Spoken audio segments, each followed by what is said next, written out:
Ok. Muy buenas tardes a todos y todas los que se han unido. Quien les habla es Marcela Cubillos Poblete, académica del Instituto de Historia y Ciencias Sociales de la Universidad de Valparaíso. Hoy día lo que vamos a tener es una conferencia invitada con una académica amiga, ya la voy a presentar, y mientras tanto hacerles saber que está, como lo habrán notado al momento de ingresar, esta conferencia va a quedar grabada y dentro de poco, tal vez entre hoy y mañana, se va a subir al Facebook del Instituto de Historia y Ciencias Sociales, que durante la conferencia yo les voy a compartir el link en el chat. Así que no van a tener que estar buscándolo, en fin, de modo que les resulte más rápido encontrarlo. Igualmente, probablemente después yo en mi propio Instagram que manejo, voy a compartir los enlaces story con el link para acceder a la conferencia. ¿Ya? Ok.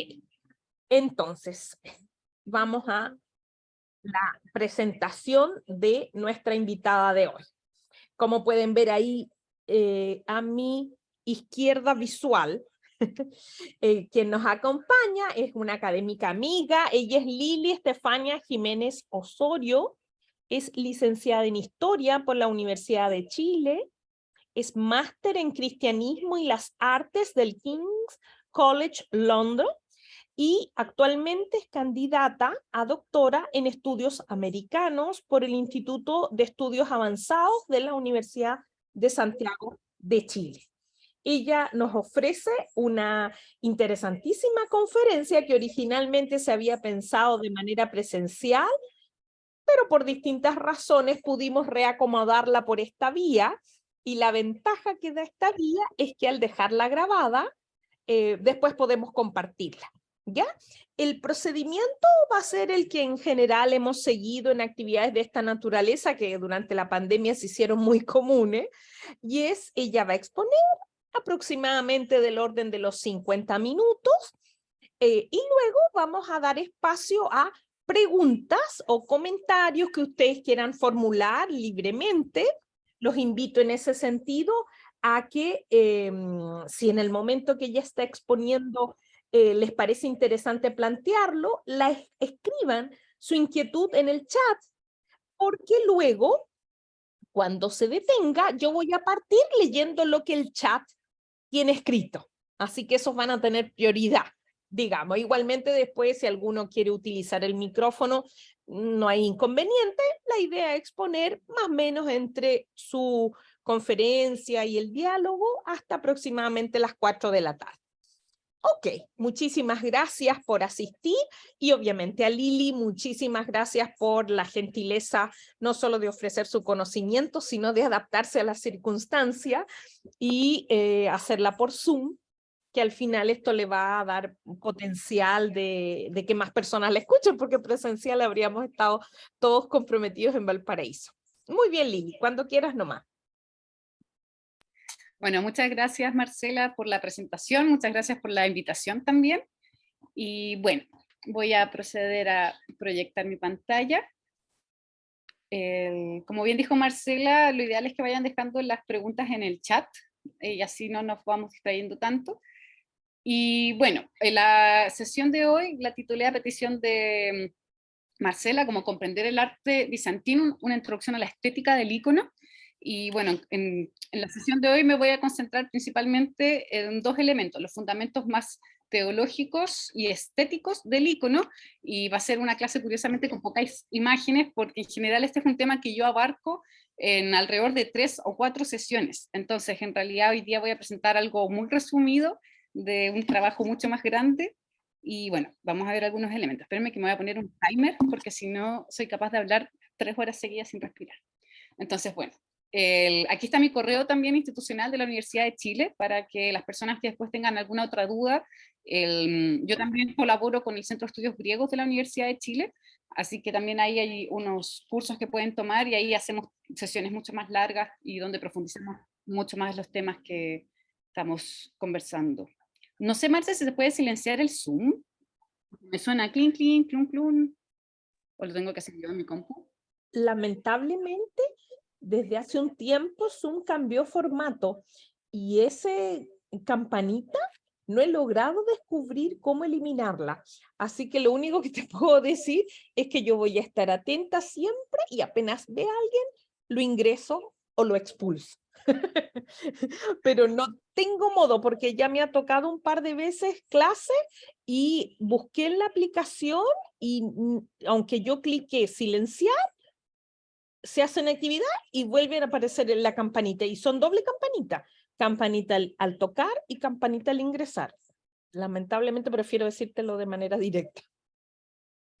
Ya, muchas gracias, sí, porque estaba escuchando tanto clink, clink, clan, clan, y como que uno mira a todos lados de la pantalla. Bueno, entonces, yo creo que lo primero que hay que comentar es que, bueno, ¿qué es un icono y qué refiere? En el periodo medieval se utilizaba la palabra griega eikon para denominar todo tipo de imágenes, fueran de bulto, imágenes en las murallas o frescos, imágenes portátiles, de altares. Entonces, es una palabra más bien genérica que va a abarcar distintos tipos de materialidades, pero en general se van a distinguir por el uso ritual o el uso también religioso que se hace de estas imágenes. Entonces hoy vamos a revisar cuáles son las características de este lenguaje plástico, que va a estar basada principalmente en la estética matérico-mística de Oriente. Hay al menos 3 autores que creo que es importante como tener en consideración: San Basilio y San Gregorio de Niza, por una parte, el San Dionisio de Areopagita, el pseudo Dionisio de Areopagita, que es fundamental, y San Juan Damasceno, que si bien son autores muy poco leídos en general, voy a poner el cronómetro a la vista, son poco en general, son poco leídos actualmente, y hoy día me gustaría traer a colación algunas citas también para que vayan revisando. En general todos estos autores van a estar celebrando la materia, respondiendo a algunas herejías también, respondiendo a los gnósticos, por ejemplo, y van a estar celebrando el hito histórico de la encarnación, que es lo que le va a dar la base al todo el pensamiento teológico que le da pie a los íconos, y también en algunos momentos históricos en los cuales los íconos también van a ir variando. O sea, los íconos más tempranos que se conocen, que son del siglo VI, van a seguir una línea estética que con la querella iconoclasta se van a transformar, y después del año 1000 a 1100 van a tener otro tipo de desarrollo estético. Y finalmente hacia el Renacimiento o el periodo tardo medieval también van a haber otros tipos de mutaciones del icono y cómo va a ingresar en lo que se conoce como el arte occidental, pero en general van a haber muchos nexos. Y por eso también es importante pensar que el icono es una imagen ecuménica del cristianismo en los primeros 1000 años. Esto quiere decir que era utilizado en el cristianismo tanto de Oriente, del Imperio Romano de Oriente, como del Imperio Romano de Occidente. Esto es fundamental porque hoy en día se le tiende a asociar solamente con la Iglesia Ortodoxa. Y la Iglesia Ortodoxa es una iglesia católica, lo que también cabe mencionar. Existen 2 ramas de la Iglesia Católica que tienen el cisma en el siglo XI, perdón, y este gran cisma que se produce entre la Iglesia de Oriente y la Iglesia de Occidente, la Roma, de la Iglesia Latina y la Iglesia Bizantina, va a tener, y de todas maneras, como patrimonio común, las imágenes y la teoría de la imagen y de los íconos. Entonces, cuando hablamos de íconos en este periodo, estamos hablando de una imagen que es transversal a todo el cristianismo y no es propio de una iglesia. También los íconos van a jugar un rol muy importante en los procesos en el siglo XX, donde hay como una recuperación de este tipo de imágenes, en los movimientos nacionalistas en Grecia, por ejemplo, en Rusia, sobre todo en Grecia va a haber un fervor muy importante por recuperar estas imágenes como nacionales, y en el ámbito ruso también. Entonces es importante considerar que hay muchos momentos históricos del ícono y van a tener distintos tipos de transformaciones. Ahora, algo que también cabe mencionar es que cuando uno piensa hoy en día en iconos, piensa en imágenes que son imágenes en soporte de madera, con temple al huevo, que es la pintura, la técnica más clásica. Sin embargo, los iconos tuvieron distintos tipos de materialidades de soportes, como comentaba al principio. Por ejemplo, hay mosaico, como podemos ver en la primera imagen, hacia la izquierda de la pantalla, que pueden ver con pequeños mosaicos con oro. Hay imágenes de tablas, como estas que están aquí, y sobre todo frescos van a ser las técnicas principales y los lugares fundamentales donde vamos a encontrar íconos, y bueno, y sus características que vamos a ir viendo. Ok, como ya comentaba previamente, el principio teológico fundamental de los íconos es la encarnación en cuanto dogma fundante del cristianismo y como hecho histórico. En este caso es la base y el fundamento de la existencia de los íconos, puesto que si se sostiene que Dios o el ser por sí mismo logra encarnarse, lo que hace es darle no solo dignidad a la materia, porque por eso baja al mundo, sino que además se hace aprehensible a través de los sentidos. Esto es muy importante porque va a generar un registro material e histórico para que podamos conocer a Dios a través de las cosas. Para la mayoría de los pensadores medievales, a Dios se le puede conocer a través de su obra, y por de ahí el principio hipostático y el desarrollo de toda la teología de la Trinidad es muy importante para este tema, puesto que la Trinidad se entiende en una función relacional de sí misma, ¿no? De las tres personas de la Trinidad, pero además la encarnación permite que esta relación de Dios con el mundo esté ligada ontológicamente, y no haya una separación fundamental. Este Dios, que es un Dios además monoteísta, el monoteísmo, una cosa que produce dentro de las tradiciones politeístas es generar esta escisión fundamental entre la creación y el ser. Y esto es algo que en el cristianismo vuelve a ser una suerte de segunda alianza. Por eso cuando Cristo está en la última cena y santifica los dones, él dice, hagan esto en conmemoración mía como señal de una nueva alianza, ¿no? Esta es como una segunda venida, y por eso también el Dios neotestamentario va a ser muy distinto del Dios veterotestamentario. Y al ser un Dios revelado y aprehensible por los sentidos, para los pensadores medievales los sentidos también van a ser las ventanas de conocimiento del alma. Entonces la comunión de los sentidos va a estar ligada y entendida a una manera de conocimiento divino, y por eso se puede acceder al conocimiento de Dios a través de los íconos y a través de las imágenes y de la materia. Entonces algunos principios que son fundamentales son estos tres que podemos ver en pantalla. Primero, que el ícono no es una imagen que podríamos considerar meramente estética, sino que, como sostiene Hans Belting y muchas personas que trabajan desde la antropología de la imagen, el ícono es una imagen que es cultural y sacramental. Esto quiere decir que tiene, primero su sentido en el culto, en relación con lo divino, y segundo es sacramental porque permite una convivencia con lo divino. En este sentido, la encarnación se entiende, como les decía, como la posibilidad de crear imágenes, pero también una posibilidad de una experiencia específica de relación con Dios a través de la imagen. El sacramento, la imagen es un sacramento que permite esa convivencia, por lo tanto es un canal de comunicación. Como les decía, el uso de la imagen depende del contexto ritual o sagrado, y por eso los materiales y las materialidades que se utilizan para hacer iconos va a ser muy importante. Si bien en un momento responden a los momentos históricos, en la medida en que los iconos se van teologizando a través de su historia, van a empezar a apuntar a ciertos materiales con los cuales se tienen que utilizar, porque son los materiales que se van a considerar dignos de ser utilizados para esta imagen. Esto es muy propio también del Segundo Concilio de Nicea. En el primer concilio de Nicea la disputa es más bien cristológica, cambio en el segundo concilio de Nicea es mucho más ligado a las imágenes, porque es parte de la querella iconoclasta. Además, estas imágenes están rodeadas de unas ciertas de prácticas y acciones diversas que no son aquellas prácticas que nosotros hoy en día tenemos asociadas a las imágenes estéticas, puesto que no están hechas para ser contempladas de una manera estática, no están hechas para ser contempladas con distancia, sino que son imágenes que se tocan, se besan, se transportan. Hay muchos íconos que se usan, por ejemplo, en estandartes, se usan en procesiones diurnas, en procesiones vespertinas. Hay una imagen en Letrán, en Roma, que incluso se le lavan los pies, porque es una imagen ajeropita, no hecha por manos humanas, que es una imagen del cuerpo entero de Cristo, que se dice que es un retrato que hizo San Lucas y que terminó a ser el Espíritu Santo. Entonces son imágenes que están sometidas a una serie de acciones, no son simplemente hechas para ser miradas con distancia y a lo lejos. En el proceso de creación de los iconos, este elemento también es clave, existe un movimiento visual que va desde las sombras hacia la luz. Y esto un poco replica la idea de la creación, de cómo Dios hace la creación al separar las sombras hacia la luz, y esto en el proceso de hacer un icono es fundamental, porque en el fondo el icono parte de colores oscuros y se van cada vez aclarando para llegar hasta las últimas líneas que se pintan, que son las líneas conocidas como de luz. Esto en particular, yo tengo formación en iconografía, por lo tanto esto fue algo que aprendí muy en la práctica, y eso también es muy interesante de entender de cómo funcionan estas imágenes, porque también la práctica está asociado a una práctica devocional, no es una práctica artística per se, sino que también la pintura de iconos está ligada a un acto de oración y a un acto de devoción.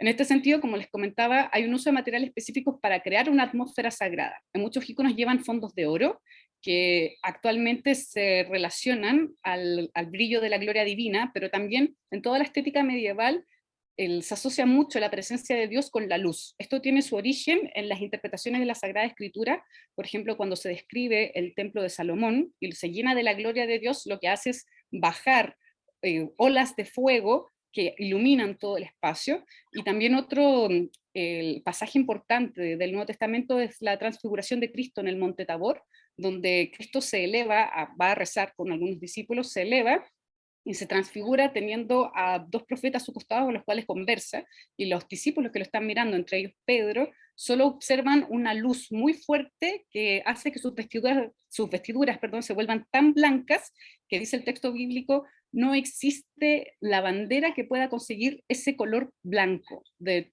tal refulgente que era. Y obviamente los apóstoles no entendieron nada, o sea, Pedro dijo, aquí está pasando algo raro, pero esto está bueno, esto está bueno, está bien que ocurra esto. Bueno, esas dos pasajes bíblicos van a ser muy comentados también por los filósofos medievales para representar a Dios como esta presencia de luz, que es algo que enceguece, que uno no entiende, y en el icono esto se va a ver a través de los juegos de luz que se van a producir con los fondos de oro, pero también con estas pinturas, y más adelante, hacia el siglo XII, van a empezar a aparecer cubiertas metálicas con piedras preciosas, que esto ya tiene que ver con otra interpretación del dogma de la encarnación, que ya no apunta tanto a la Virgen María como la mediadora, y como la que encarna o viste al logos de carne, sino que va a apuntar a una experiencia sensorial mucho más importante, donde se entiende que en el icono hay una presencia neumática. Y finalmente vamos a comentar un poco que uno de los lugares fundamentales de los iconos dentro de los templos es el iconostasio, pero eso traje una imagen para mostrarlo, así que lo vamos a conversar en breve. Y finalmente, ya lo había adelantado un pichín, los fundamentos sostenidos desde la querella iconoclasta son muy importantes, puesto que es entre los siglos octavo y noveno, es cuando se va a generar una doctrina de las imágenes muy relevante. En particular, vamos a tener tres hitos que son fundamentales. El Concilio segundo de Nicea, donde se va a entregar, por ejemplo, cómo se van a hacer los programas iconográficos en una digamos, de los consensos finales, las conclusiones del Concilio de Nicea, se da un orden a la forma en que se representan los iconos y se genera lo que se conoce como la Trinidad. Hoy en día se le dice Trinidad ortodoxa, pero la primera Trinidad que se representaba, que es Cristo, la Virgen y San Juan Bautista, puesto que en el Concilio de Nicea II se ordena que sean las tres figuras principales, no tanto San Juan, sino los ángeles, pero San Juan se considera el ángel mensajero del desierto y se le representa con alas, entonces eso da origen a lo que se conoce como deisis, o deisis, pero deisis en griego, que es esta Trinidad. San Juan Damasceno, que era un santo de la corte de Damasco, es de origen sirio, quien va a ser... San Juan Damasceno no se le reconoce tanta originalidad en su pensamiento, como, bueno, esa es la discusión con todos los pensadores de la Edad Media, pero en particular lo que él hace es compilar muchas cosas que ya estaban circulando en torno a las discusiones de la imagen, y él recopila mucho, sobre todo al Dionisio Areopagita, y va a ser quien le da un fundamento y una suerte de sello fundamental al culto de los iconos. Y finalmente, durante la querella iconoclasta es importante destacar el rol de las mujeres, porque se ha sostenido que los principales emperadores que iniciaron la querella iconoclasta, León III, Constantino V y luego Teodosio I, eran principalmente jefes de estado de tipo militar, no eran teólogos. Entonces ellos desprecian las imágenes no porque no reconozcan valor en ellas, o en la experiencia estética de su contemplación o en el conocimiento de Cristo, sino que sostienen que las imágenes ya no pueden proteger a las ciudades de los asedios que estaban recibiendo, tanto por el lado oriental como por el sur, y en ese sentido ordenan la retirada primero de las imágenes en el caso de León III, y después Constantino V empieza digamos, a mandatar la destrucción y el exilio de una serie de iconógrafos de Bizancio. Es muy importante que se rumorea que Constantino V tenía probablemente inspiración monofisita, es decir, que no reconocía el elemento humano en Cristo, sino solamente su elemento divino, y reconocía su presencia en la Eucaristía. Esto es muy importante porque los movimientos iconoclastas que surgen en los siglos XV y XVI con los reformados van a retomar este tipo de argumentos para ir contra las imágenes. Y también un monofisita que niega la naturaleza humana de Cristo no va a reconocer esa posibilidad de crear imágenes y por lo tanto va a negar el hito histórico de la encarnación. Entonces también es un problema importante porque no sería cristiano, ¿no? Sería difícil, y por eso se considera una herejía. Este es un iconostasio, este está en Santiago, en la iglesia de la Santísima Virgen María, en Pedro Valdivia con Providencia. Fue pintado por el iconógrafo chileno Gerardo Centeno, siguiendo lineamientos teológicos tradicionales. Y aquí quería comentar varias cosas. Lo primero es que este es un lugar donde nosotros normalmente vamos a encontrar íconos o imágenes de esta naturaleza, que es dentro de un templo ortodoxo. En este caso, la estructura de la iglesia de la Santísima Virgen María es una estructura en la iglesia anglicana, en términos de arquitectónica, pero por dentro está adaptada como templo ortodoxo. Y me interesa que vean el iconostasio, que es este mueble, que no sé si logran ver bien las flechitas, este mueble que separa el altar del resto de la nave y de la feligresía, pero no es una separación radical, sino que es una separación porosa.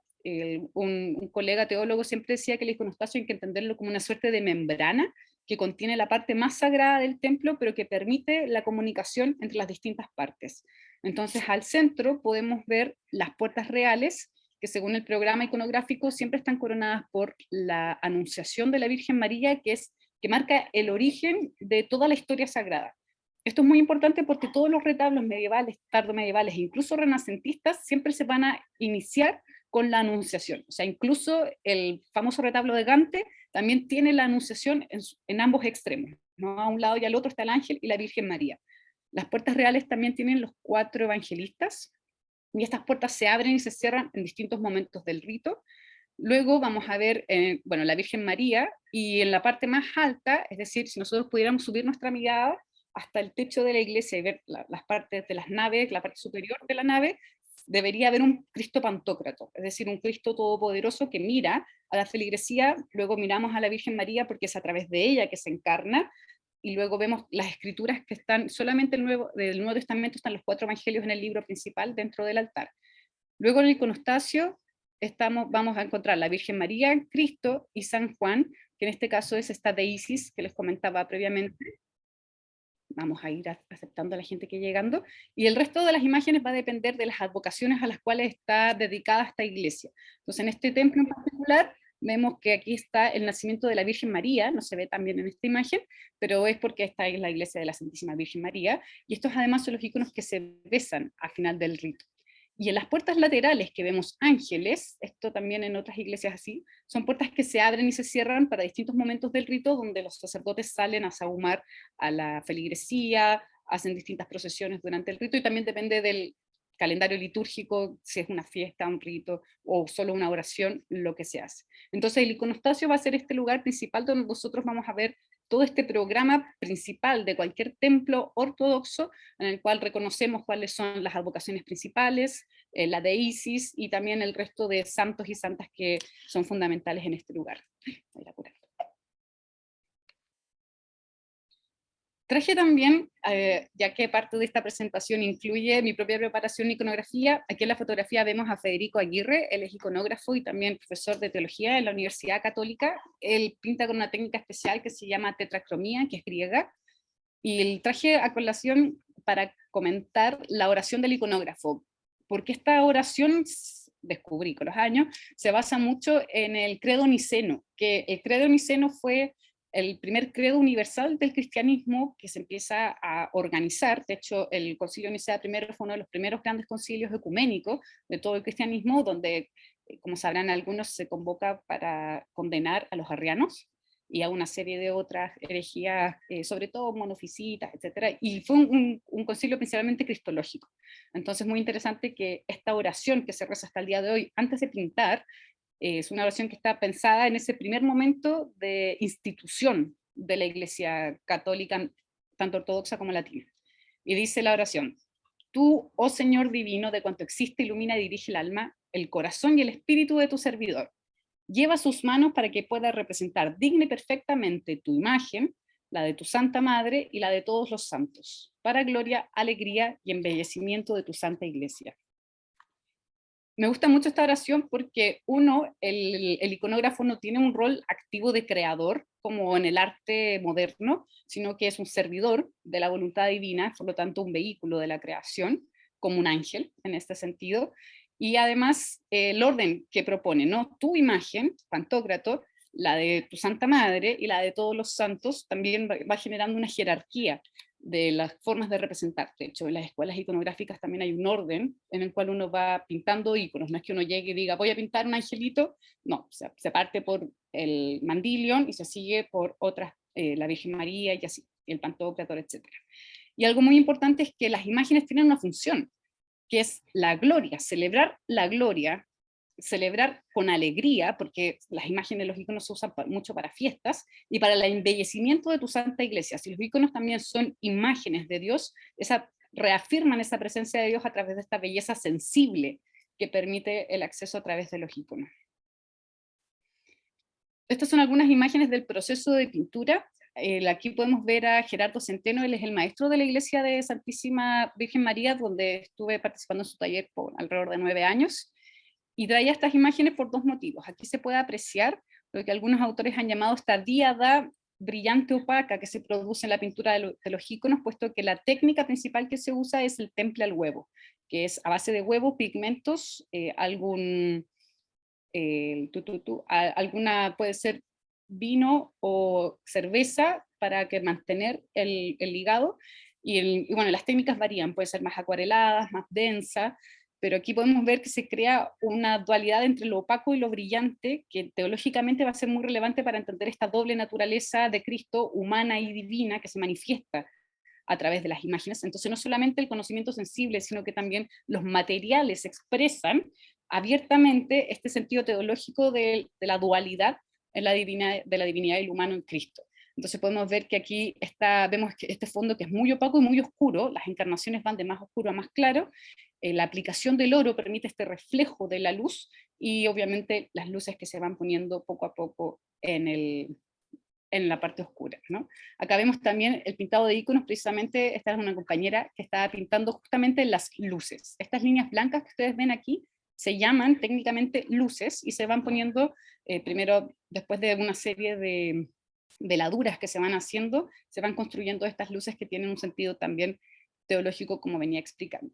Y acá podemos ver que los oros no necesariamente son planos, también pueden existir juegos de texturas para generar distintos grados de luminosidad o de reacción en el espectador respecto de las imágenes. Este es un tema que la historiadora del arte Visera Pencheva ha estudiado bastante, puesto que los iconos también expresan una presencia a partir de las posibilidades lumínicas de interacción que tienen con el observador.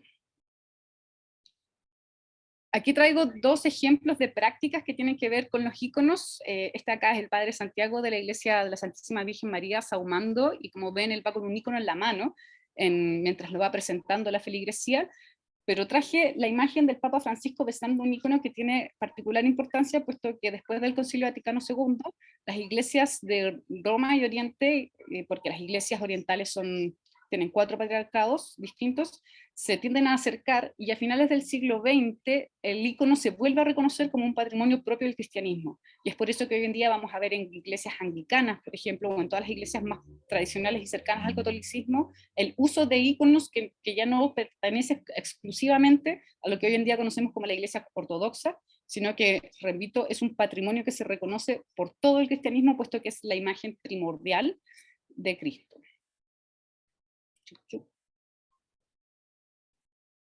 Ok.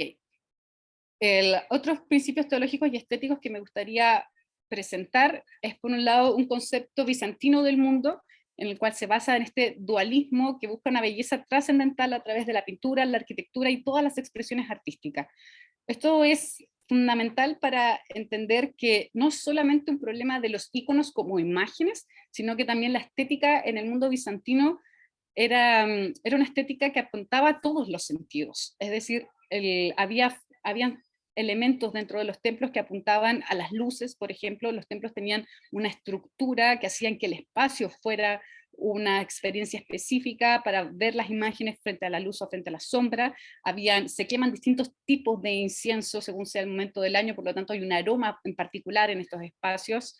Hay texturas que se pueden tocar, hay sonidos, hay cantos en particular. De hecho, a partir del siglo XI, hay muchos historiadores del arte ya empiezan a interpretar himnos o sermones de iglesias en función de los íconos, por lo tanto podríamos ver una suerte de primera predicación visual que ya se empieza a dar en el siglo XI. Entonces hay una experiencia estética total que no es solamente mirar con ojos. Eso creo que me gustaría que quedara muy marcado, porque esto va a ser algo que se va a transformar mucho en el siglo XV con la instalación de la perspectiva del perspectivismo cartesiano y de la perspectiva italiana matemática, que hace que el espectador salga de las imágenes. Hoy, como vamos a ver, la perspectiva en el icono incluye al observador dentro de la imagen. Entonces, estéticamente, como digo, es una experiencia completa. Y bueno, en el mundo bizantino se va a entender siempre esta existencia de dos mundos, el terrenal y el divino, y como los íconos van a ser unos vasos comunicantes entre ambos. Entonces esta visión religiosa permea todas las esferas artísticas. Los bizantinos se consideraban griegos, es importante mencionarlo, y deseaban conservar sus tradiciones, forma artística y sus conceptos de arte. Algo que es importante mencionar es que en el pensamiento de los griegos principalmente aparece la idea del acercamiento apofático a Dios, que hoy en día se le suele llamar teología negativa, porque en el fondo en la teología existía esta vía positiva de decir Dios es esto, Dios es amor, Dios es así, Dios es así, y en cambio los pensadores apofáticos buscan trabajar a través de la negación. Entonces es muy común, por ejemplo, en el Dioniso Areopagita, que siempre se diga Dios no es esto, pero puede llegar a ser eso. Entonces dice, por ejemplo, Dios es luz, pero también puede ser sombra, no cuanto en ausencia de luz, sino por baja intensidad de luz, y hay una serie de juegos retóricos que hacen que el pensamiento no sea, digamos, lineal o lógico, sino que van apuntando a las oposiciones que se superan unas a otras, para que es una suerte de pensamiento elíptico, ¿no? Como Derrida. Podríamos pensar mucho de los pensadores contemporáneos que han empezado a tomar el pensamiento que no es lineal. Esto es importante porque cuando leemos esto también vamos a entender que hay elementos que no son contradictorios y que pensaríamos en una episteme moderna que sí lo son. Un segundo fundamento clave, que ya lo había mencionado al principio de la sesión, es que el mundo material no puede ser algo malo, y esto es una respuesta que va principalmente a los gnósticos, que consideran la materia como una condena. No puede ser malo porque si no, Dios no se habría encarnado, no habría llegado. Y de hecho dice San Juan Damasceno en uno de sus textos, en la exposición de la fe, cuando Cristo se encarna, estuvo y se entretuvo entre los hombres, estuvo entre nosotros, ¿no? O sea, la última cena es una fiesta, ¿no? Están comiendo, están tomando vino, él estaba con estas personas celebrando. Entonces es importante que se entretuvo con los hombres, fue muy humano. Y sostiene también San Juan Damasceno. Y además de los íconos, respeto toda la materia y la considero sagrada en tanto que a través de ella tuvo lugar mi salvación. Es decir, la materia tiene un sentido soteriológico. A través de la materia que está llena de gracia y acción de Dios. A esto me refiero cuando hablaba del dogma de la encarnación como una suerte de santificación de la materia. O sea, genera dignidad a la materia, y por eso en el Segundo Concilio de Nicea se va a llamar a representar las imágenes con materiales dignos. Y esos materiales dignos se van a considerar ciertos metales como el oro, se van a considerar las piedras preciosas y algunos pigmentos. Por ejemplo, del siglo X en adelante, cuando empieza a usarse el azul ultramar, que es a base de lapislázuli, era un pigmento casi tan caro como el oro. Entonces por eso no es extraño ver unos cielos muy azules, por ejemplo en Giotto, muy azules, que pueden tener mucho de azul ultramar, y que era tan caro o más caro que tener esos fondos hechos completamente de oro. Entonces no es solamente un tema visual o teológico, sino que también hay un tema material de cuánto se invierte en esas imágenes para que sean dignas de la presencia divina, ¿no? Y otro elemento clave es que aunque el hombre vive en la tierra, su verdadera patria está en el cielo. Por lo tanto, hace énfasis en este sentido soteriológico del cristianismo, que es avanzar hacia la salvación. En este caso, el arte bizantino tiene un carácter espiritualista y se basa en esta estética espiritualista y trascendente, como comentamos. A esta corriente muchas veces de pensadores también se les ha llamado que son parte de un materialismo místico, que es aquello que estábamos comentando recientemente, y también este problema que enfrentan con los iconoclastas, puesto que al negar la naturaleza humana de Cristo y el hecho de la encarnación como un hito histórico, niegan la posibilidad de la imagen como una convivencia, es decir, como una relación con lo divino. Y en este caso hay tres elementos fundamentales. Primero es que a través de las cosas corporales se llega a las espirituales, como justo venía leyendo San Buenaventura en mi camino, que si bien es más occidental, él decía precisamente que todo lo que se aprende por los sentidos finalmente lo aprende el alma. Entonces, si es el alma la que mueve el cuerpo, toda aquella interacción que tiene el cuerpo a través de los sentidos también es comprendida por el alma, y es una manera de llegar y de conocer a Dios. Por eso, por ejemplo, cuando se pintan íconos, es importante mencionar que al aplicar el oro se utiliza arcilla, una arcilla de base, que se entiende como la creación humana. En el capítulo 2 del Génesis se menciona que el hombre ha sido hecho de barro, y por lo tanto después de esas muchas capas de barro, una vez que son pulidas, se les puede aplicar el oro a los íconos. Y en términos técnicos es una suerte de metáfora de que una vez que el hombre se ha elevado a través de la oración, de la práctica religiosa, puede la gloria apegarse a él, o sea, acoplarse. Es la misma idea de que el conocimiento de Dios se puede dar a través de esta práctica, y por lo tanto, al ser el alma la que aprende, se puede conocer a Dios interiormente, pero también a través de una experiencia externa. Y en ese sentido sostiene San Juan Damasceno: y veremos honrándolos los libros mediante los que escuchamos sus palabras. Porque es muy importante también el sentido del oído para el conocimiento de las Sagradas Escrituras. No solamente la vista, ojo, porque la vista, si bien tiene un cierto papel importante a través de todas las metáforas de la luz, no va a ser el único sentido para el conocimiento de lo divino. Así también, gracias al dibujo de las imágenes, contemplamos la representación de su figura corporal, de sus milagros y de su pasión. De esta manera nos santificamos, alcanzamos nuestra plenitud, rebosamos de alegría y somos bienaventurados al honrar, venerar y adorar su figura corporal. Contemplándola, también nos damos cuenta del poder y la gloria de su divinidad. Como estamos compuestos de una doble sustancia, alma y cuerpo, es imposible que nosotros, lejos de las cosas corporales, alcancemos las espirituales. Así, mediante la contemplación corpórea, alcanzamos la espiritual. Esto es muy bonito. Después en el concilio, más tardíamente en el concilio de Trento, a esto se le va a llamar los ojos carnales versus los ojos del alma. También es algo que en su momento San Agustín también había mencionado, ¿no? Una cosa es conocer a Cristo, observar a través de los ojos del alma, y otra es con los ojos carnales del cuerpo.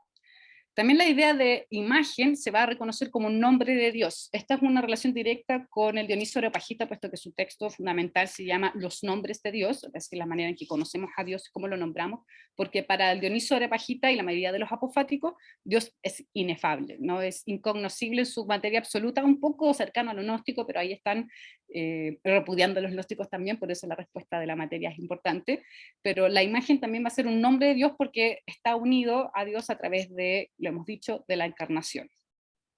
También sostiene Damasceno en esta línea: la imagen es ciertamente la semejanza que produce el prototipo con el que mantiene cierta diferencia, pues no en todo la imagen se asemeja al arquetipo. Una imagen viva y natural y en nada diferente de Dios invisible es el Hijo. Por lo tanto, la imagen sería esta percepción de lo que en apariencia está ausente, pero además la presencia está en la imagen, aunque no corporalmente. Esto es que los iconos tienen este pneuma, y que por lo tanto permite la convivencia aún más directa. Incluso más adelante, después de la querella iconoclasta, vamos a encontrar un desarrollo de los iconos que van a estar ligadas también a las reliquias, y eso va a hacer que las imágenes se sientan con un espíritu por sí mismas, ¿no? O sea, sean presencia sacra también en sí mismas, por lo tanto mezclaría las dos tradiciones, la de Oriente y la de Occidente también. Y finalmente la teatralidad del rito bizantino se ha asociado mucho a una suerte de teatro griego del cristianismo oriental, y que por lo tanto, según algunos estetas, esto ha sido como una suerte de reivindicación del lado griego que tenían los bizantinos y que siempre respetan mucho. Ok, aquí en la imagen estamos viendo la Trinidad de Andrei Rublev, que si bien es un icono del siglo XV, ha sido una de las iconografías fundamentales para la discusión trinitaria. Y bueno, voy a revisar algunos elementos plásticos que hacen que el icono, que esto, insisto, esto es algo que se produce después de la querella iconoclasta, que hacen que el icono después tenga un lenguaje específico que se distingue de otro tipo de imágenes, puesto que una de las consecuencias de la querella era que se acusaba que existía una continuidad muy evidente entre las imágenes paganas y las imágenes cristianas. Así como las prácticas que se hacían a las imágenes, como prender incienso, prender velas, rendirles honores, eran propias de prácticas que se hacían hacia las imágenes del emperador. Entonces, para poder distinguirse de los íconos, o sea, perdón, de las imágenes paganas, los íconos van a buscar este lenguaje particular.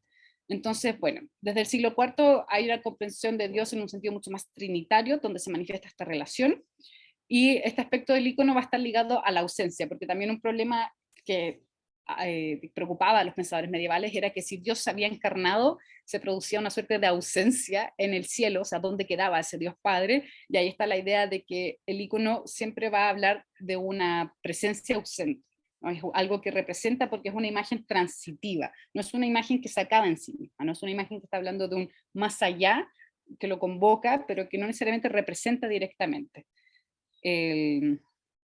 Bueno, entonces en términos representacionales, lo primero que quiero acotar es que la representación que se busca no es naturalista. Y esto es muy importante porque mucha gente piensa que esto era porque no sabían pintar, y no es esa la intención, sino que se busca la representación de prototipos e ideales. No se busca una representación naturalista, sino que se busca representar la verdad.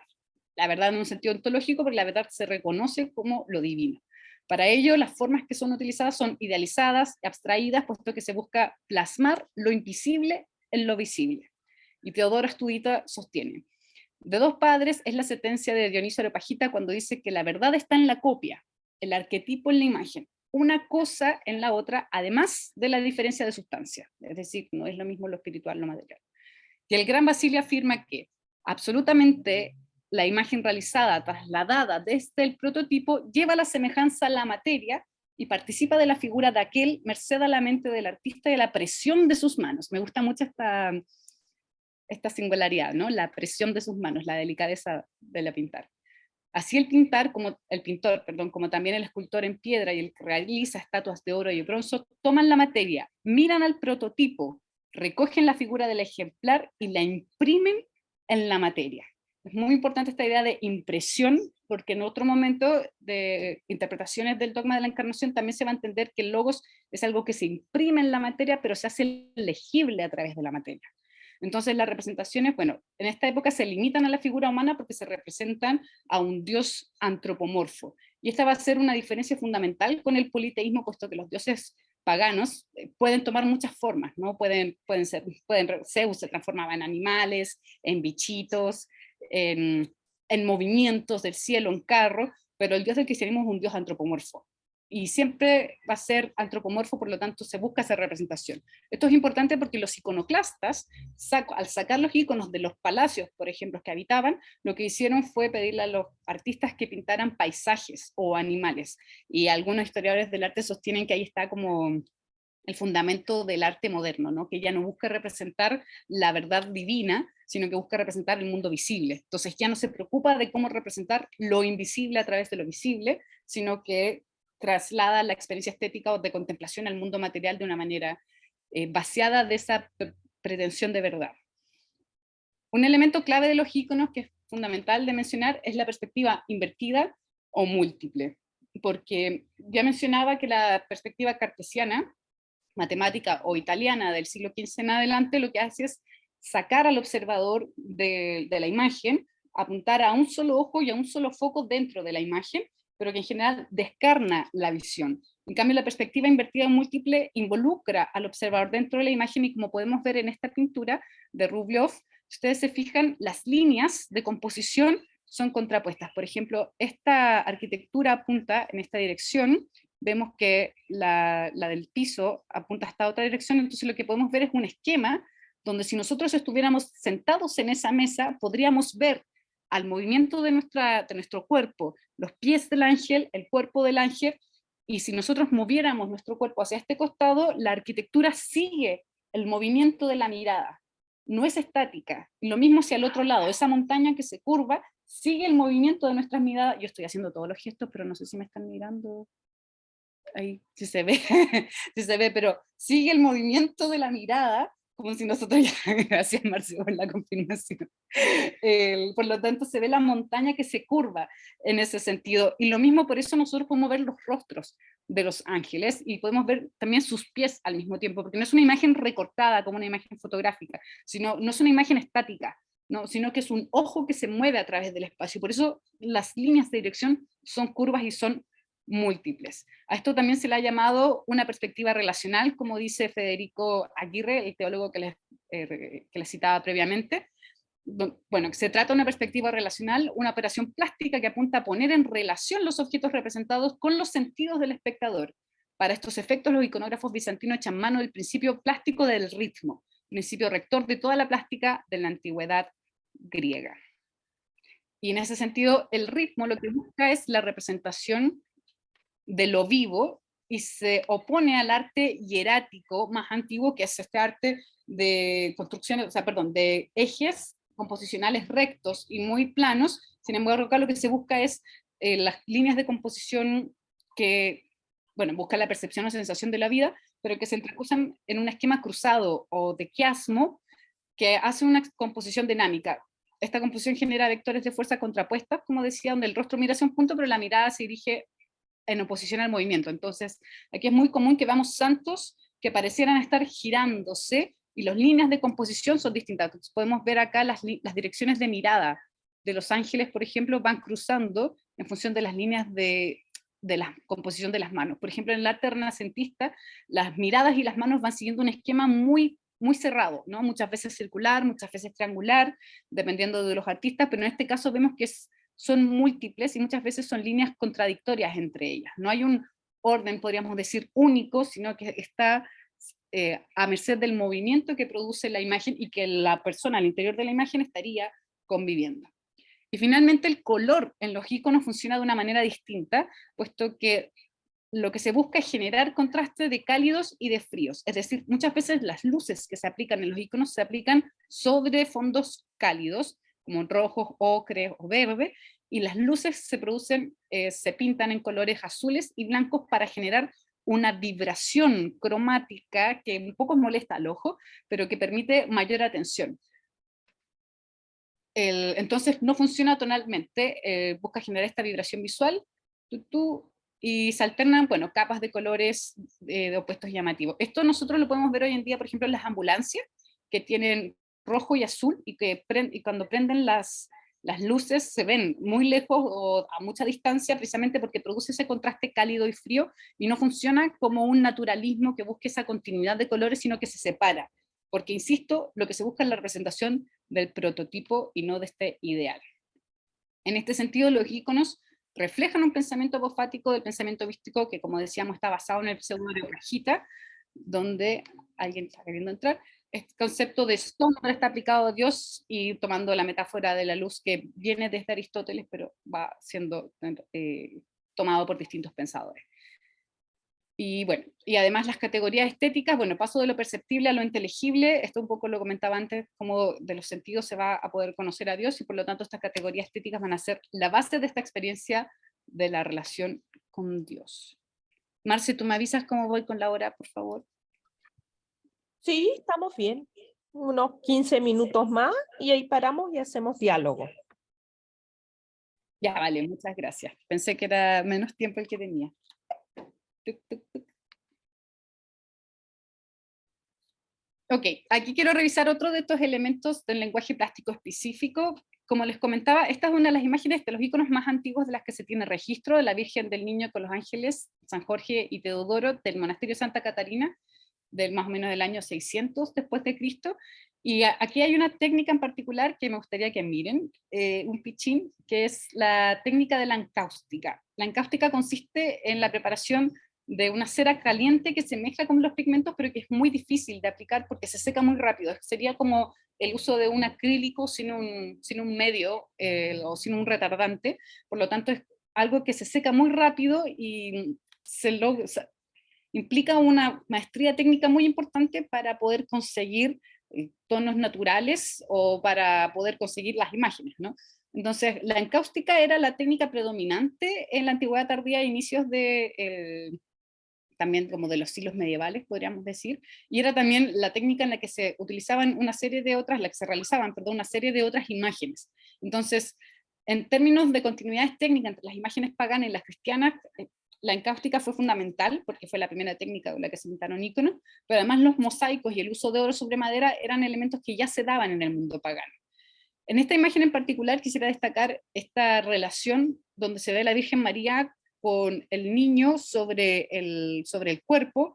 Hay dos iconografías que es importante mencionar. Bueno, en el siglo VI estamos en toda la discusión de la Virgen como Madre de Dios, como Theotokos, y esta imagen puede ser interpretada un poco en ambas líneas, como una odequetría o como una Theotokos. La Theotokos es una virgen que va a tener una relación maternal con el niño, entonces acá podemos ver, por ejemplo, que lo está tocando, pero una de las más conocidas es un esquema visual que se conoce como la Virgen de Leusa, o de la dulzura, o de la ternura, donde el niño está tocando la cara de la Virgen, y se están abrazando. En cambio, la odequetría, que también puede ser esta Regina Maris, se puede ser interpretada como una odequetría, se trata de una Virgen que tiene una relación mucho más teológica con el niño, y solamente está superpuesta sobre su cuerpo.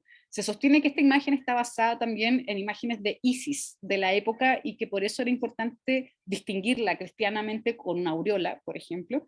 Y también recordemos que en este momento, en el siglo VI, las imágenes cristianas muchas veces se apropian de imágenes que ya circulaban, sobre todo en monedas, de donde no se podía distinguir en qué monedas había un dios pagano o estaba Cristo. Muchas veces los cristianos lo que hacían era ponerle una cruz o un orbis, y ya se adueñaban de una moneda que estaban circulando y la ponían la imagen de Cristo en la moneda al imprimirle una cruz. Entonces también vemos que hay una apropiación de imágenes que circulan para la formación de estos primeros íconos.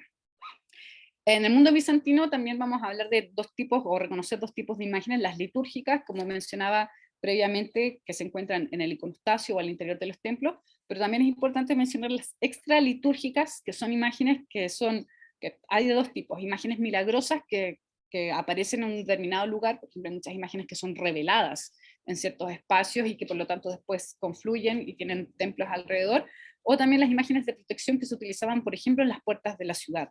Durante la querella iconoclasta, las imágenes con las cuales se les tiene más rabia, podríamos decir, son las imágenes de las murallas de la ciudad. Son esas las primeras imágenes que se retiran, y después se retiran las imágenes de los templos, puesto que son imágenes que protegen y que también son utilizadas en el espacio privado, ¿no? Dentro de los hogares también habían altares privados donde las imágenes tienen esa función protectora.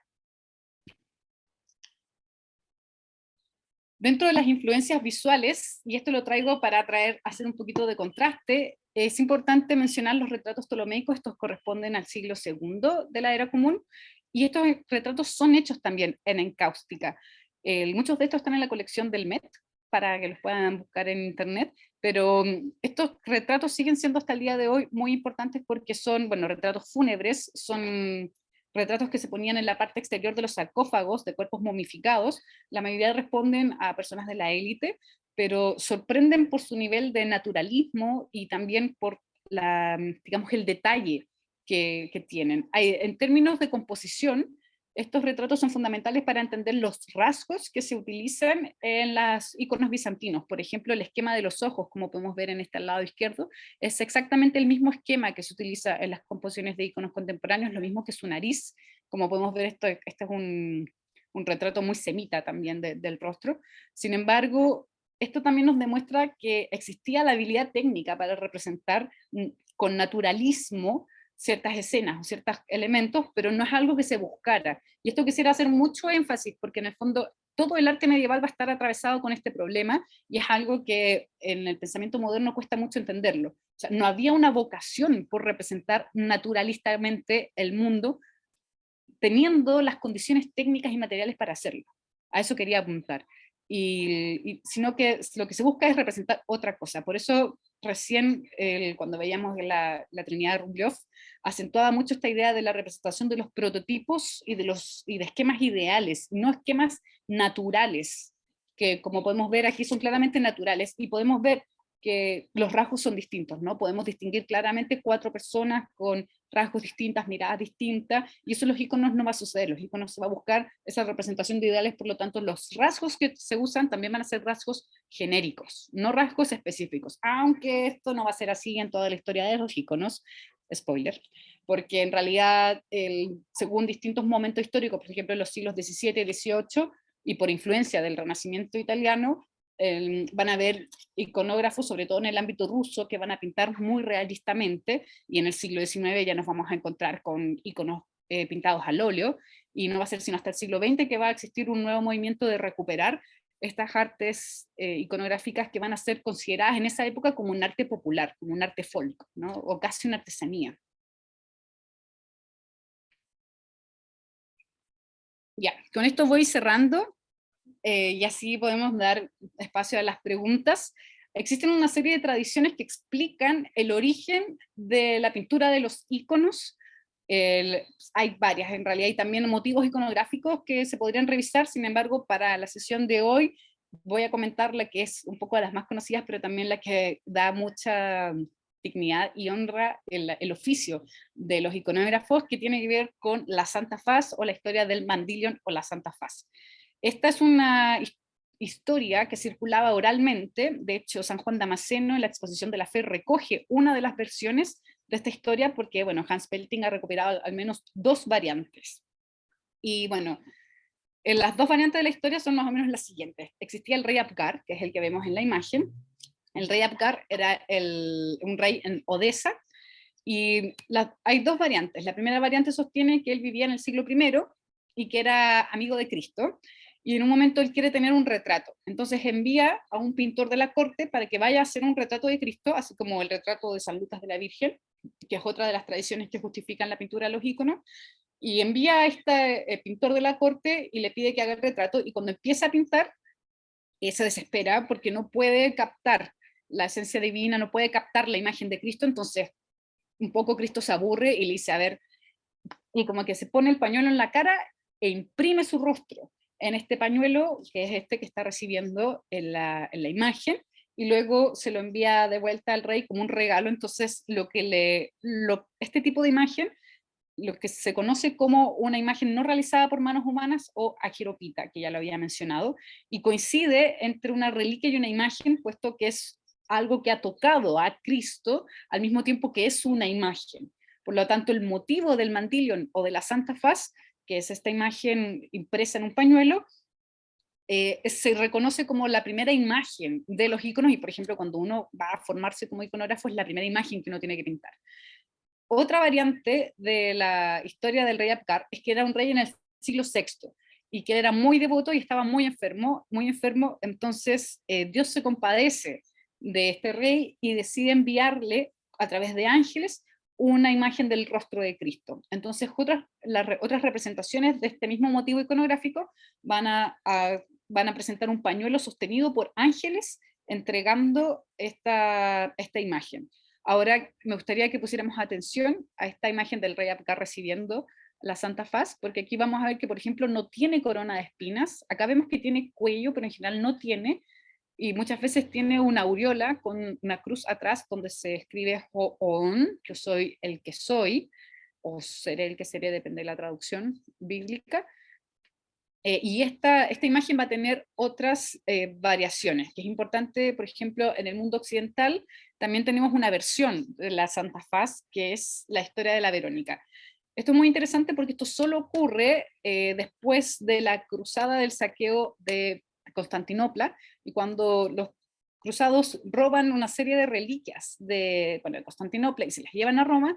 En el siglo XII, finales del XII, empieza un sacerdote encuentra una de estas imágenes, o sea, de estas reliquias, y lo que hace es que altera la Biblia generando un pasaje bíblico. Todo esto lo pueden encontrar en el texto de Hans Pelting, que hizo una investigación muy profunda al respecto.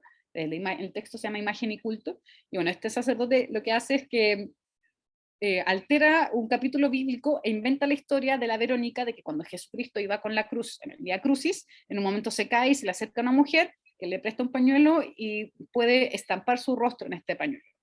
Verónica viene del Vera Icon, que es la verdadera imagen, por lo tanto el verdadero retrato de Cristo, y así es como la Iglesia romana justifica la tenencia de esta reliquia, ocultando el hecho del saqueo de Bizancio de 1250.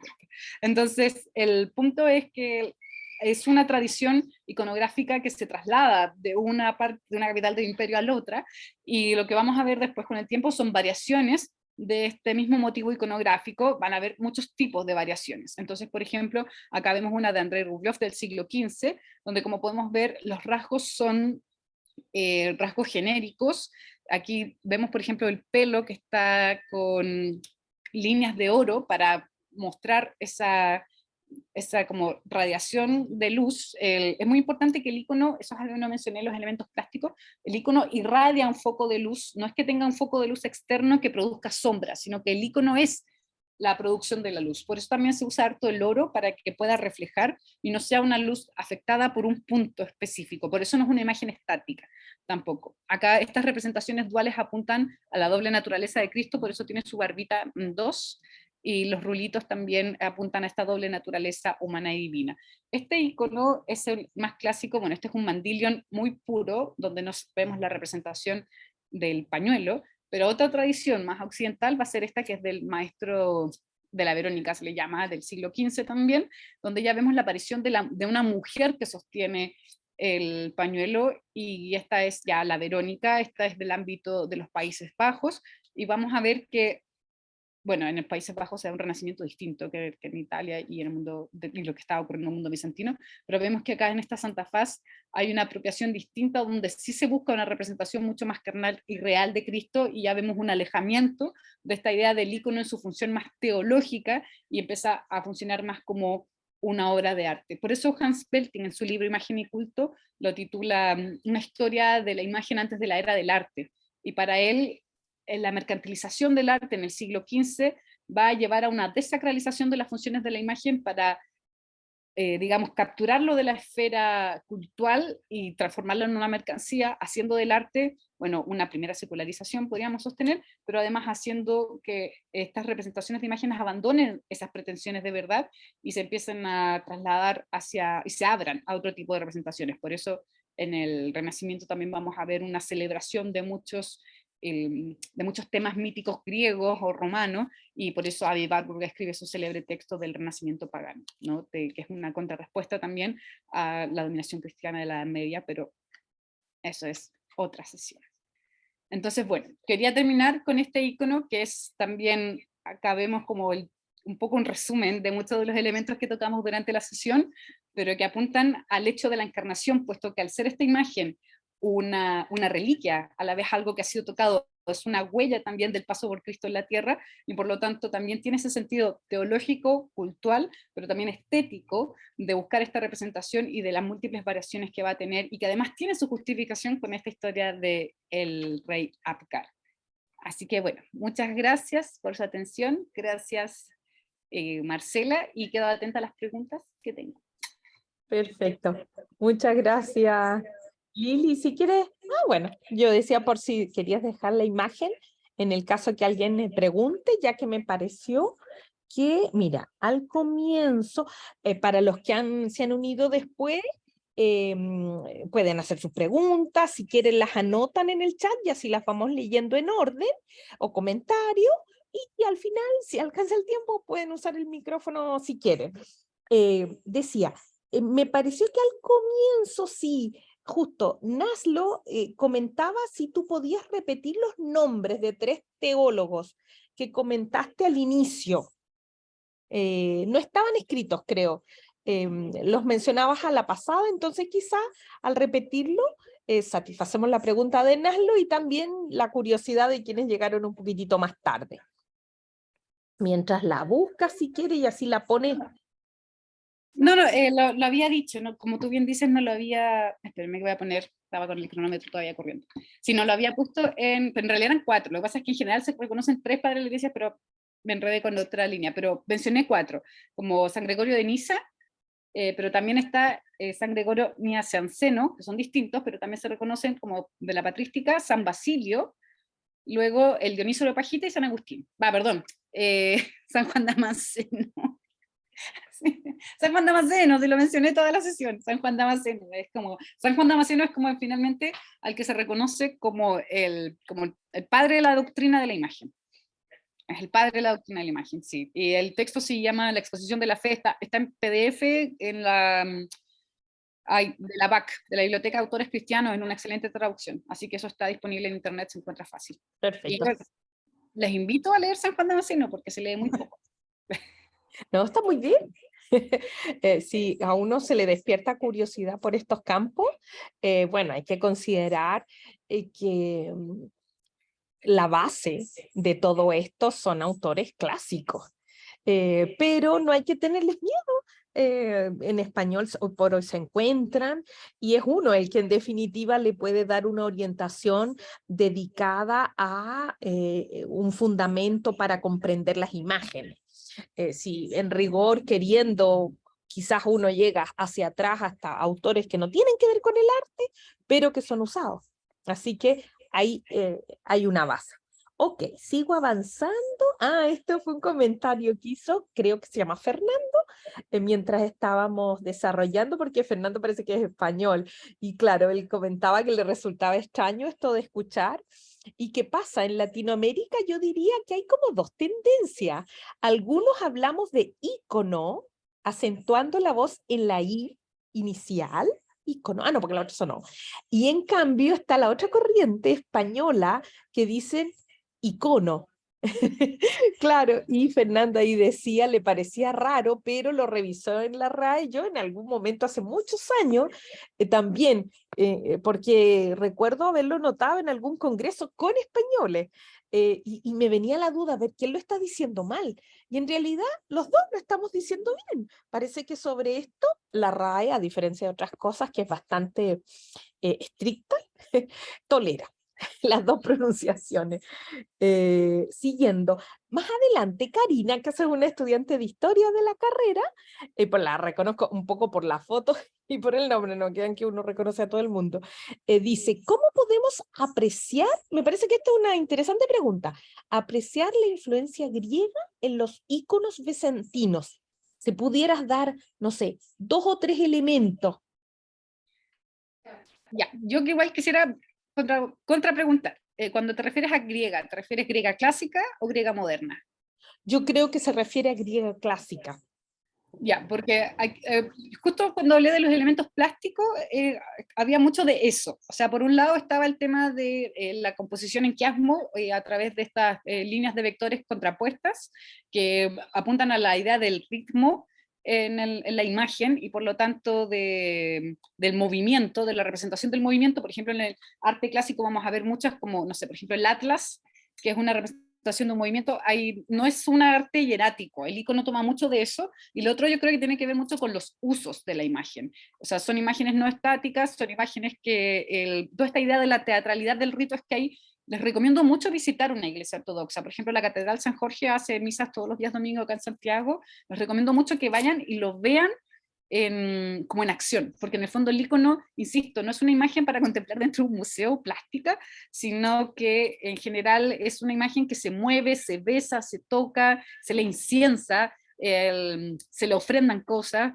Entonces, por eso creo que es muy importante esta idea de la teatralidad que viene del teatro griego, se traslada mucho al rito cristiano, y de hecho si van a un rito lo van a entender más porque se da mucha esta relación como de la asamblea como un coro versus el corifante, que es el sacerdote, porque finalmente el sacerdote no tiene ese lugar, no es único. Y además, dentro de la misma iglesia también hay un coro que sería como un sentido más pequeño de la tragedia, ¿no? Como del resto de los personajes. Y además no es solamente una persona oficiando, son por lo general varias personas oficiando. Entonces hay mucha teatralidad, las puertas se abren, se cierran. Yo siempre doy un ejemplo en clases que a mí me impresionó mucho una vez que fui a una de las oraciones de Semana Santa, que no es necesariamente una divina liturgia, es unas vísperas, donde el sacerdote se curva completamente, o sea, curva su espalda y se pone frente al altar y grita, así, perdónenme hermanos porque estoy aquí doblegado por el peso de las cadenas de mis pecados. Y se da vuelta y le dice a la asamblea, perdónenme hermanos porque estoy aquí doblegado por el peso de mis pecados. Y la asamblea responde, que Dios te perdone, Padre. Entonces hay una teatralidad muy, muy fuerte. No, las misas se hacen acá en Chile hasta donde yo sé en castellano, o sea, las que yo he oído son en castellano y en general sí se recitan cosas en griego y en árabe, dependiendo de la iglesia. Yo fui de las comunidades árabes, entonces se repite mucho Gloria a Dios, Kyrie eleison y Ara Borjam, que son estas repeticiones rítmicas que se hacen como muy orientales, que comentábamos con Marcela hace un ratito atrás.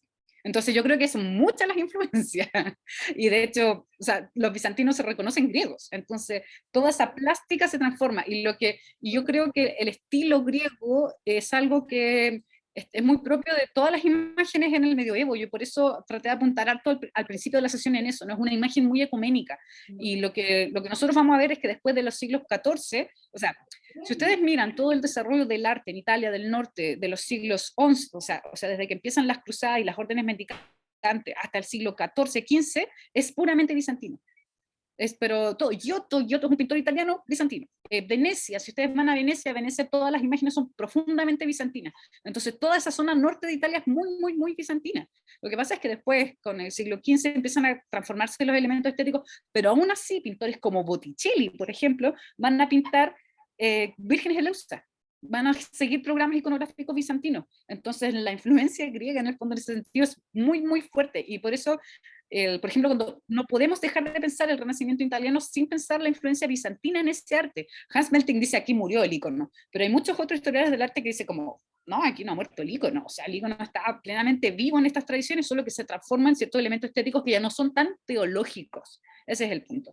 Y a eso quería apuntar también durante la sesión, por eso como que, como que trato de meterme un poco en la pata de los caballos con el tema teológico, pero es la fundamentación del ícono es teológico, y eso, claro, tiene variantes históricas, tiene elementos otros, pero, y por eso varía, después se transforma en algo mucho más estético, pero después en el siglo XX se vuelve a retomar como el sentido teológico del ícono, y eso hace que nuevamente sea una imagen ecuménica hoy en día.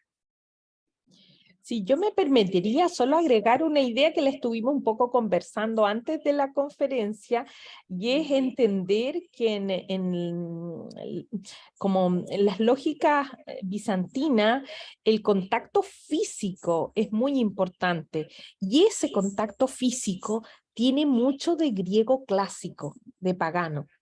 De hecho, va a ser uno de los grandes motores de lucha en la querella que mencionó Lili varias veces, que es un proceso histórico de larga data. Lo asociamos al octavo, pero la cuestión viene de mucho antes y se prolonga hasta el 11. Y en esa discusión, parte es esta relación, podríamos decir, tan como promiscua con la imagen, que al catolicismo romano le genera tensión y trata de evitarla, pero no lo logra, porque si nos damos cuenta, más allá de nuestras creencias personales, hasta en la actualidad, esta necesidad de tocar imágenes en el mundo griego ortodoxo, además es besar, hay mucho de besar la imagen, de mirarla, de hablarle, que en el catolicismo romano se fue como un poquito alejando.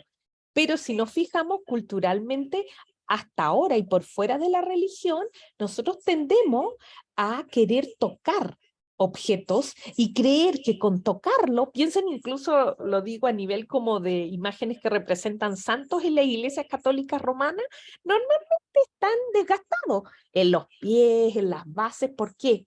Porque la población tiende a querer tocar. Allá hay algo, podríamos decir que quizás no es solo de lo griego clásico, también probablemente estaba en nuestros pueblos originarios y se fue fundiendo con las creencias, pero queremos tocar, vincularnos. Y me parecía que hay que reforzar eso, porque no todas las actitudes provienen directamente de lo griego. Algunas han ido siguiendo sus propias transformaciones o incorporaciones culturales. Nosotros llevamos 500 años haciendo hibridaje en Latinoamérica. Siguiendo. Más por ahí pregunta, Cristian, ¿en qué página se publica la conferencia? Se va a publicar, yo más abajo en el chat la pegué, no depende de mí, depende de otro encargado, el coordinador de extensión, pero es en el Facebook del Instituto de Historia y Ciencias Sociales. Y de todas maneras, probablemente yo también lo voy a publicar en mi propio Facebook o en las redes. Así que van a poder escucharla después por si quieren anotar algún aspecto que pasó. Víctor pregunta, ¿qué requisitos necesitan los materiales? Ah, buen punto. Para ser considerados dignos. ¿Manejas en algunos casos esto, Lina? Esto va a depender, bueno, obviamente va a depender del dinero invertido, pero en general son materiales que se consideran costosos o valiosos. Entonces, por ejemplo, la elaboración de los pigmentos es algo que no era tan simple. Para elaborar los pigmentos se consideraban personas que habían estudiado ciencias. De hecho, San Lucas era médico y por eso se cree que él era el pintor del primer retrato de la Virgen con el niño, y en general requería un conocimiento científico, o sea, un artista está muy alejado de esta imagen como de un hippie, ¿no? No era alguien que pudiera comprar pintura, sino que tenía que elaborar sus propios pigmentos. Entonces, por ejemplo, Esto tiene un desarrollo en paralelo, que es, por ejemplo, el desarrollo de los relicarios. Se consideraba el oro, que era algo fundamental, porque en el fondo el oro tiene que pasar por un proceso de fundido y de purificación a través del fuego, y por eso el oro va a ser muy importante en general, tanto para los íconos como para los relicarios y otros objetos. Dependiendo del momento histórico en el ícono, por ejemplo, en el siglo XI al XIII, se da un movimiento de íconos que se llama, bueno, por efecto de como se traduce como los iconos de técnica mixta, y viene del concepto griego de poikilia, que en realidad quiere decir superficie, pero tiene que ver con generar distintas sensaciones visuales y sensoriales a partir de la superficie del icono, y por lo tanto se hace mucho con relieve, y algo que se utilizaba mucho en esto era el esmalte. Y el esmalte, que hoy en día es considerado algo como no necesariamente valioso, se consideraba perfecto porque en el fondo era una manera de darle color a la luz de los metales, que era el reflejo del oro, el reflejo de la plata, y pues se podría generar color. Ahora, las técnicas más tradicionales de iconos solo utilizaban 4 pigmentos, la tetracromía que mencioné, que es el derivados ferrosos de un amarillo ocre, de un rojo ocre, que son ferrosos, no son terrosos, y un blanco de zinc, y un negro que puede ser negro de humo o un negro de esta que se hace de hueso quemado. Y el azul, es que justo veo que la siguiente pregunta tiene que ver cuando se empieza a usar el lapislázuli. No estoy segura de cuándo en términos de siglo. Yo me atrevería a decir que es posterior, porque ya tiene que ver con el momento, como el periodo de las cruzadas, cuando ya se empiezan a establecer redes de comercio con Oriente, porque recordemos que el lapislázuli viene de Afganistán. Y no es el lapislázuli el que se usa como pigmento, sino que es un extracto del lapislázuli, se hace un polvo, y de ese polvo se hacen 2 extracciones con unas colas y unas, ¿cómo se llama? Es como es como una suerte de silicona, pero no es silicona, pero es como una gelatina que se comprime, y después de 2 procesos, recién ahí se extrae el pigmento del lapislázuli. No es que se muela la piedra y se use, que mucha gente tiende a pensar eso, no, el proceso de extracción del pigmento es mucho más lenta y es mucho más trabajosa. Y, o sea, muchas personas piensan que el pigmento es llegar y moler algo, y en realidad implica mucho más proceso. Entonces, por eso el lapislázuli, como venía de la ruta de la seda, en el fondo, y viene después de las cruzadas, cuando se establecen esas líneas comerciales, ahí es cuando empiezan a introducirse esos materiales que son más bien tardíos, ¿no? Antes de eso se utilizaban algunos otros azules, pero bueno, habría que ver en detalle. Ahora, se usan azules, pero el lapislázuli en particular, después de las cruzadas.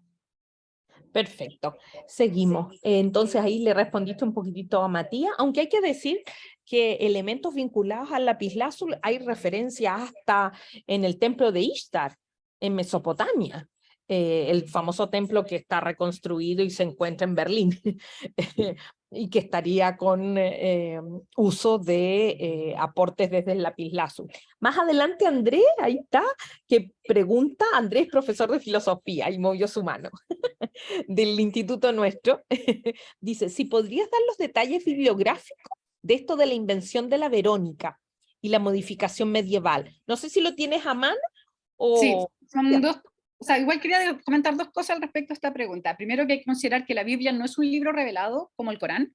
Por ejemplo, el Corán es un libro que se revela y se mantiene en esa misma forma, por lo tanto no se modifica desde la revelación en adelante. La Biblia tiene muchos años de intervención.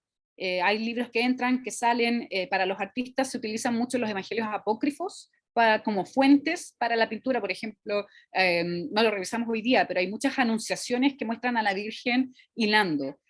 La idea de que la Virgen está hilando está en el Evangelio de San Santiago, que es uno de los evangelios apócrifos, que circulaba mucho en el ámbito medieval. Entonces, primero que todo, hay que entender que la Biblia es una compilación, es una biblioteca, es una compilación de libros que tienen una serie de transformaciones históricas en muchos momentos. Las traducciones también permiten distintas modificaciones, y esa en particular es una reedición que se hace en el año 1300, y está en el libro de Hans Belting, la investigación, que lo mencioné varias veces, se llama Imagen Inculto, una historia de la imagen antes de la era del arte.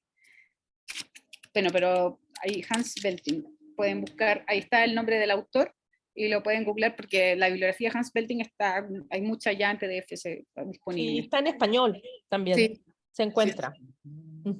Ok, seguimos. Xiomara, más adelante pregunta, ella es una estudiante, dice, ¿por qué la Virgen en su manto se le ve con color azul? Aquí va a depender de la Virgen, porque cuando yo pinté iconos se utilizaba el color rojo. y de hecho se utilizaban rojos bien profundos, bien oscuros. En general es en la Iglesia Católica donde bueno, hay algunos, estoy haciendo memoria yo he visto pinturas de la Virgen María en el siglo XIV con mantos azules, que en general eran de lapislázuli, por lo tanto tenía que ver con la dignidad del material, que es lo que conversábamos previamente, pero en los íconos más modernos se trata de utilizar el color rojo para la Virgen María. Y en la Iglesia Católica Romana se utiliza mucho el azul de la Inmaculada Concepción adelante, pero no la Inmaculada del siglo XIX, sino la española del siglo XVII. Ahí se empieza a utilizar mucho el color azul. Entonces en Latinoamérica nosotros tenemos muy asociada a la Virgen María con el color azul, pero en el mundo oriental se representa mucho más en tonos rojos. Incluso yo agregaría un detalle importante que tiene que ver con el manto que la Virgen tiene, porque el uso de mantos, que es muy anterior obviamente al Islam, nosotros lo llamaremos velo, hijab, en fin, pero el uso de manto era muy común en la cultura pagana, llamémosle romana, precristiana.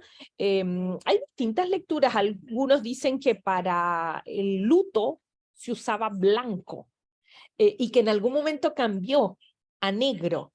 En el lado oriental se usaba negro y se mantuvo. Y si son observadores, por ejemplo, cuando a veces muestran funerales de la cultura musulmana y distintos países, fíjense que las mujeres aparecen con un manto negro. Entonces, los colores han ido girando en función, podríamos decir, como de la adscripción ideológica de la cultura, pero la Virgen, que era el punto, no siempre tuvo un manto azul, digamos, ha ido cambiando. Siguiendo. Naslo, preguntas sobre la misa. Me imagino que te refieres al credo ortodoxo, si es en griego. ¿Puedes comentar algo? Eso sí, ya lo habíamos dicho, Okay, que en Chile al menos se hace en castellano. Sí, efectivamente, preguntaba sobre la misa ortodoxa en Chile, aquí en la iglesia en Providencia.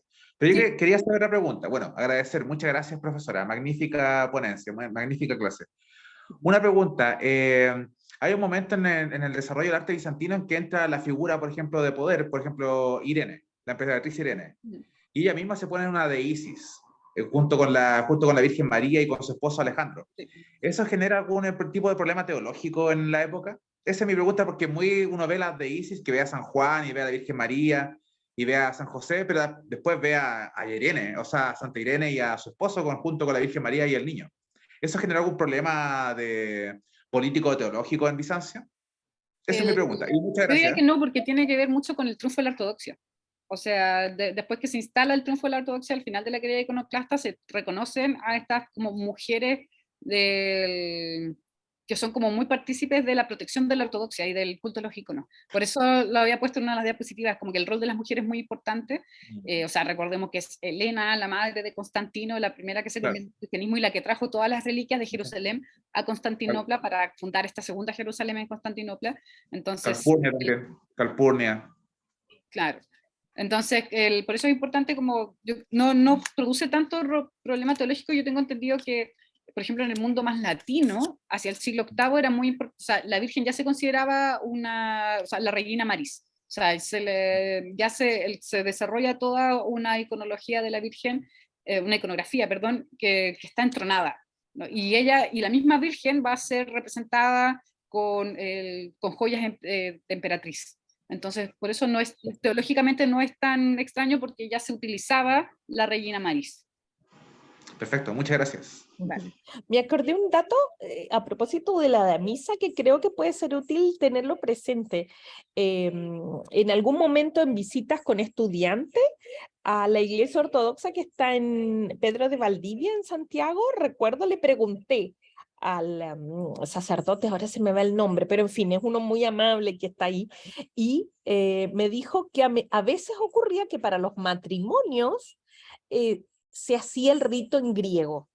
Así que hay que estar atentos, porque más allá de las creencias personales, yo creo que de las ceremonias que son hermosas de ver desde un punto de vista, podríamos decir, como antropológico, es ver una misa de rito ortodoxo, porque es muchísimo más ceremonial y nos acerca un poco a imaginar cómo fue la misa a lo largo, y la liturgia a lo largo de la historia hasta no hace mucho tiempo, en que se han ido introduciendo elementos muy contemporáneos y que quizás le han ido haciendo perder cierta connotación ritual pagana, por llamarlo de alguna manera. Siguiendo, Bárbara dice, ¿podrían recomendar otros autores que nos introduzcan un poco más en el tema del arte bizantino? Que tengas ahí pensando. A ver, yo creo que la mayoría de la bibliografía que yo manejo está en inglés, pero en castellano es muy importante los libros de Hans Belting, que son como claves. O sea, Hans Belting, yo lo leo mucho para estudios visuales, como en otros textos, pero el de imagen y culto es fundacional, o sea, es como una Biblia, además que sirve mucho porque es un estudio histórico, entonces también genera una periodificación, vale viendo elementos teológicos, elementos artísticos, estéticos, es muy importante.